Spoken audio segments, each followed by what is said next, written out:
আব্দুল হামিদ, উনি হচ্ছেন দেশে এসেছেন।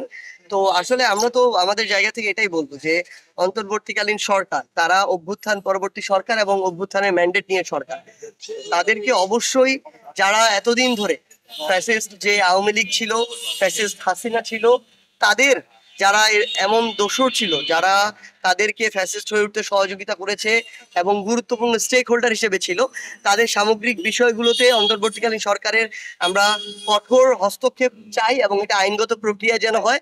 আমরা এই বিষয়টি অন্তর্বর্তীকালীন সরকারের সামগ্রিক যে স্টেপ এবং পদক্ষেপ কি নিচ্ছেন তারা, আমরা এই বিষয়টি অবজার্ভ করছি। আমরা বিশ্বাস করি যে তারা অন্তত এই সকল প্রশ্নে তাদের জায়গা থেকে তাদের শক্ত অবস্থান সবসময় তাদের কাজের মাধ্যমে ব্যক্ত করবেন।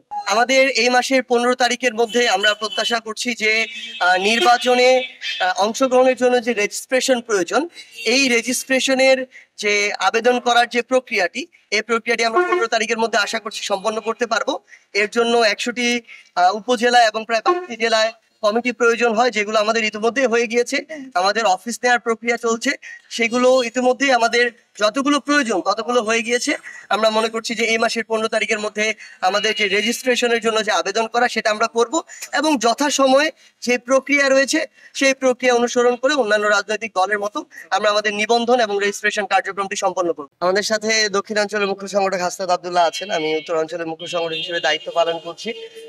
আমরা বিভিন্ন জায়গায় যাচ্ছি, এগুলো সাংগঠনিক সফর, অনেক ক্ষেত্রে সাংগঠনিক অফিসিয়ালি সফর না হলেও আমাদের যারা আমাদের নেতা কর্মী আছেন, আমাদের জন্য কাজ করছেন, তাদের সাথে কথা বলার জন্য বিভিন্ন জায়গায় যাওয়া, এরকম কিছু ক্ষেত্রে হয় আমাদের রাজনৈতিক ভাবে প্রোগ্রাম থাকে, আবার কিছু ক্ষেত্রে আমাদের সংগঠক যারা 5 জন 10 জন, তাদের সাথেও আমাদের বসতে হয়।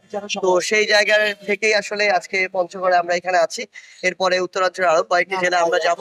এভাবে আসলে আমরা বাংলাদেশের প্রত্যেকটি জেলায় আমাদের সাংগঠনিক যে কার্যক্রম, কিছুগুলো আমাদের মত বিনিময় সভা বা জনসভার মতো হবে, আবার কিছুগুলো সংগঠকদের নিয়ে খুব ছোট পরিসরে হবে, যেটা অফিসিয়ালি না, বরং কিন্তু আমরা মনে করি আমাদের সাংগঠনিক কাজের জন্য এগুলো তাৎপর্যপূর্ণ।